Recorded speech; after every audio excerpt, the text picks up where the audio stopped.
رائد فهمی سکرتێری حزبی شوێی عراق لە گەڵم دەبێت بەڕێز ڕائد سپاس کە لەگەڵ کوردستان 24 بەردەوام ڕخنە لەوە دەگیرێت کە عراق پابەندی یاسا و دەستور و ڕێککەوتنەکان نابێت. هۆکارەکەی بۆچی دەگەڕێتەوە؟ چی دەتوانێت عراق پابەندی یاساکان بکات؟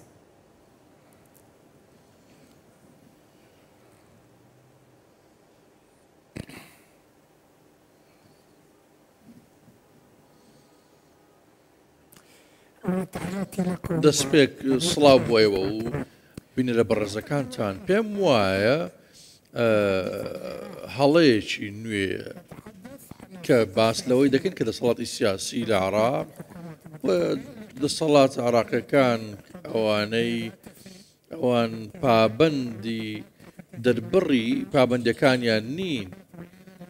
لەسەر ئەو پابەندیانێک کە هیانە یاخود خۆی جێبەجێ ناکەن. ئەو پەیوەندیش پێم وایە بەڕێژکاوی تەنیا لە نێوان هەرێم و فیدرالی نییە، بەڵکو پەیوەندیدارە بە تەواوی پرۆسەی سیاسی لە عراق. 15 ساڵە ئێمە زیاتریش ئاماژمان بۆ ئەوە کردووە کە پرۆسەی سیاسی لە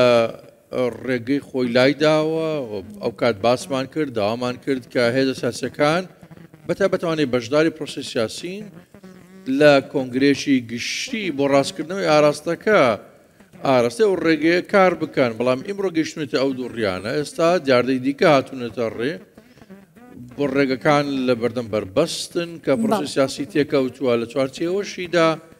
پەیوەندیدار بەو ئاستەنگ و ئاڵنگاریانە کە لەوان هەرێم و بەغدا هەن لە چوارچێوی پابەندیەکان. ئەمان کێشەش هەن لە پەیوەندیەکانی دەرەوە لە ئابووری، ڕوبەڕبوونەوەی گەندەڵی، لە بەدهێنانی سەقامگیری پێویست، واتە هەموو ئاماژێ بۆ ئەوەی کە ڕێگە و ڕێزکی پرۆسەی سیاسی کە ئاراستەی گرتووە یان دۆخی سیاسی گشتی پێویستیەکی بەپەلە هەیە بۆ چاکسازی بنچینەیی و ڕیشەیی قوڵ تا بتوانرێت ئەو پەیکەرە سیاسی و ئابووری عراق بگۆڕێت و پەیوەندی فیدرالی و هەرێمیش باشتر بکە لە چوارچێوەی ڕێزگرتن لە یاسا و دەستور ببێتە دەوڵەتی یاسای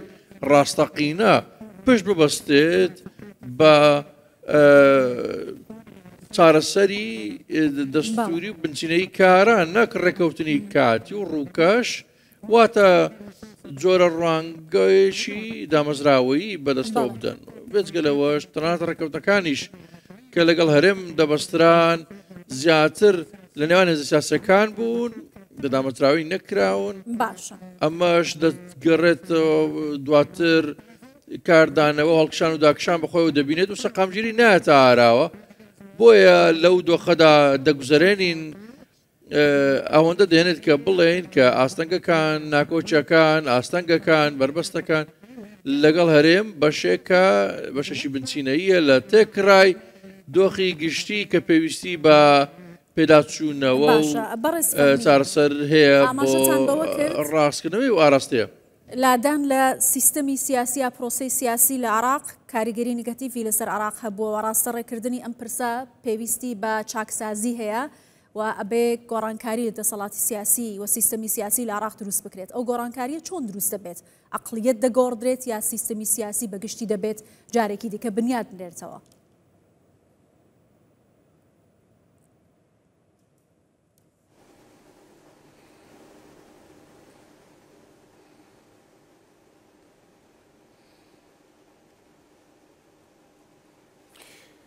يعني بالأساس لا بنچینەیەوە پرۆسە سیاسی جێبەجێکردنی لە دامەزراندن و بەڕێوەبردننی دەوڵات و ئابوووریەکەی لەسەر ئەو ڕێگەیە بووە کە دەسەڵاتەکان هاوبەش بکرێن و دابەش بکرێن بە ئاراستەیەک کە مامەڵە بکات لەگەڵ پێک چۆنایەتی پێکهێنانی دامەزراوەکانی دەوڵەت، واتە دەوڵەتی فیدرالی بێت یان دامەزراوەکان کە پەیوەندیدار بن بە جۆرە شێوەیەکی فیدرالی لەسەر ئەو بنچینانە ڕوونن کە بەو شێوەیە ئاراستی دەوڵەت دیاری کراوە ئەمە ئێستا ڕووی کردوتە گەندەڵی و ئاراستەپەرتی نەتوانینی دەوڵەت بۆ ئەوەی یاسا وەکو خۆی جێبەجێ بکات بێجگەل لەوەی ناپابەندە لەرکەکانی کەواتە پێویستی بە پێداچوونەوەی ئەو لانانە هەیە ئمڕۆ ئێمە ناکرێت وڵات لەسەر ئەوە لەسەر هەمان ئەو بنچینانی ڕابردوو بینا بکرێتەوە یان پارتەکان لە نێوان خۆیانیان بە پێی دەست و پەیوەندەکانیان دەنگدەرانیان بەرژەوەندەکان دابەش بکەن خاڵی دوم ئەوەیە کە پێویستە تێگەیشتێکی هاوبەش هەبێت لەسەر پێکهاتەی فیدرالی عێراق تا ئەم ئاست قۆناغەش دەستور بە بڕگە و مادەکانی خۆی هەڵگرتنەوە و لێکدانەوەی جیاواز هەڵدەگرێت واتە ڕوونی بەو شێوەی نییە کە هاوبەشی دروست بێت هەمومان وەکو یەک لە مادە و بڕگەکان تێک بگەین بە تایبەت ئەوانی پەیوەنددارن بە پەیوەندەکان لەگەڵ هەرێمی کوردستان پێم وایە ئێستا ئەو جۆرە لێکدانەوانە زیاتر قوڵ دەبنەوە کێشەکان قوڵتر دەکەنەوە تایبەت کاتێک هێزە سیاسەکان باوەڕ متمانەیان بە پێکەری فیدرالی نییە لای ئەوانە زیاتر زەق دەکرێتەوە واتە پێکاتەی فیدرالی بنچینەی فیدرالی و دەستور پێویستە گۆڕانکاری بەسەردابێت وەڕایەوەش ئێمە کار لەسەرەوە دەکەین کە ئەو گۆڕانکاریە بێتە ئاراوە لە ڕێگە چارەی دیموکراسی و ئاشتەواییەوە لە چوارچەوەی داپرۆسەی دیموکراسی هەڵبژاردنە بۆیە دەڵێن کە هەڵبژاردن ئەو سیستەمەیە یاخود ئەو سیستەمەی کە هەڵبژاردن بەڕێوە دەبات کۆمسیۆن یاساکان پابەندی بۆ چاودێری و ئەبرازەکانی دیکەی چاودێری پێویستە بە شێوەیەک بێت کە دادوەری و یەکسانی بەدەبێنێت لە ڕێککەوتن لە دەرچوون لە ڕێککەوتن و یاساکان و پابندبوون بە دەستورەوە عێراق ئێستا گەیشتۆتە بڕینی موچەی فەرمانبەرانی هەرێمی کوردستان و بودجێ هەرێمی کوردستان ئەمە دەچێتە ناو چوارچەوەی فدراڵیەتەوە حکوومەتێک بەم شێوازە مامەڵە لەگەڵ هەرێمی کوردستان بکات بەردەوامبوونی ئەم سیاسەتە چ زەرێک بە عێراق دەگەێنێت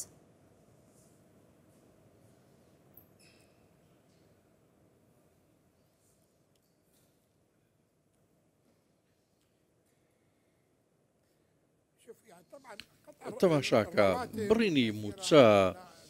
کاریگەری لەسەر ڕۆڵەکانی هەرێم بابەتێکە ڕەهەندی کۆمەڵایەتی و ئابووری هەیە ناکرێت ئەمە نابێت هاوڵاتیان باجی کێشەی تەوشمی سیاسی و هەڵبەز و دابەزی بۆچوونەکان بن ئەو کێشەیە لە چوارچێوەی ئەو فیدرالیزمێکە باسمان کرد نەخێر بەڵێ بنچینە دانراوە یاسا داڕژراون بە ئەوەی بتوانرێت پابندەکانی حکوومەت بەدی بهێندرێن لە چوارچێوەیدا لە هەرێم بەڵام لە چوارچێوەی ئەو پابندیانە ئەوە پەیوەندی بە پابندی فیدرالیە حکوومەتی هەرێمەوەیە یاخود لانی دارایی و چۆنایەتی دیاریکردنی بودجە لە هەموو بابەتانە دوو دەیە ئێمە تا ئێستا نەگەیشتوینەتە چارەسەری ڕاستەقینە هەمویان لە چوارچێوەی ڕێکەوتنی بەتابەت ڕێکەوتنی دوایین سات و کات بوو دواتە ڕێژەی هەرێم چەندە دواتر لە هەفتەی دواتر چی دەبێت ڕێکەوتن دێتە ئاراوە ناتە ئاراوە دەخرێتە نێو بودجە واتە بەو شێوێ بووە کەواتە لە چی کەم بووە لە جۆرە مامەڵەیەکی دامەزراوەی کەم بووە کە سەرکردە سیاسەکان بە دامەزراوەی پەرلەمان لە پشتی بێت هێزە یاسایەکان و پێکهاتەیاسایەکان لە پشتی بن دامەزراوەکان تەواوی ئەو هەڵبەز و دابەز و تەوژمانە ملکەچی ئەو جۆرە چارەسەرە بکەن کاتە کو ئاماژەمان پێکرد ئەو کێشەیە لە چوارچێوە کێشە گشتەکانە چۆن بتوانرێت بودجەی هەرێم بۆ نمونە خەرج بکرێت ئایا هەمووی حکوومەت خەرجی دەکات یاخۆت پێویستی بە چاودێری هەیە لەلاەن حکوومەت فیدرالیان خۆجێیەوە یاخۆت بەپێی پرۆژەکان دەبێت ئەوانە پرزگەلێکن پێم وایە پێویستی بە گفتوگە و دانوستان و وەستەسپاندن هەیە لە یاساکان نەک بە ڕێکەوتنی یاسایی کە پێویستی بە لێکدانەوە و هەڵبەز و دابەزی بۆچوونەکان هەبێت پێویستی بە پێداچوونەوەی ڕژد هەیە کە پەیوەندی لەگەڵ هەرێم لەسەر بنچینەی دامەزراوەی بوون بێت لەسەر دەستور و مادە و پێکاتەکانی دەستور و کڕژی دەستورەکە بێت سەرڕای ئەو سەرنج و تێبینیانەی لاەر لایەنێکەوە گەڵاڵەت دەبن بۆ ئەوەی کێشەکە چارەسەر بکرێتەوە ئەمرازانە دەتوانن متمانە بگەڕێنێتەوە لە هەلوان هەردوو لە هەروەها خواستی دۆزینەوەی چارەسەر زیاتر دەکات کە تا ئێستا بەدیناتەوە بۆیە کێشەکان بەردەوامن و کەڵاکە دەبن ڕنگدانەوەیان لە ژیانی خەڵکی دەبێت و کێشەی سیاسی دەئافرێنێت بەرەوچیان وڵاتەکە دەگرێت ئێمە لەو خۆناغەداین بۆیە ئەو دۆخ و پرسانە پێویستان بە هەڵوەستە سەرکردنێکی ڕژد هەیە نەک بە ڕووکەشی و پەرتەوازەی تەماشا بکرێت واتە پشت بە حکوومەت بەسترێت بۆ خەرجکردنی موچەمامە پێویستی و پابندێکی فیدرالی حکومیە ئەمە کێشەیە کە نابێت دووبارە بێتەوە ساڵانە یان لەسەر هەم پەسەندکردنی بودجەیەک بێت ئاراوە مەسە قامگیری بۆ هەرێم و وڵاتەکەش بەگشتی بەدی نایەنێت ئەمە بۆ چوونێکە بە ڕای من خوازیارین تەنانەت لەو دۆخە کەشە هەڵبژاردنەش کە هەیە بەڕژدی قسە لەسەر ئەو کێشانە بکرێت و بەڕیشەی و بنچینەی چارەسەران بۆ بدۆزرێتەوە لە تەواوی وڵات و ڕژیمی فیدرالیش بەڕێز ڕایەت فەهمی سکرتێری حیزبی شیوعی عێراق لە بەغداوە لەگەڵمان بوو سپاس.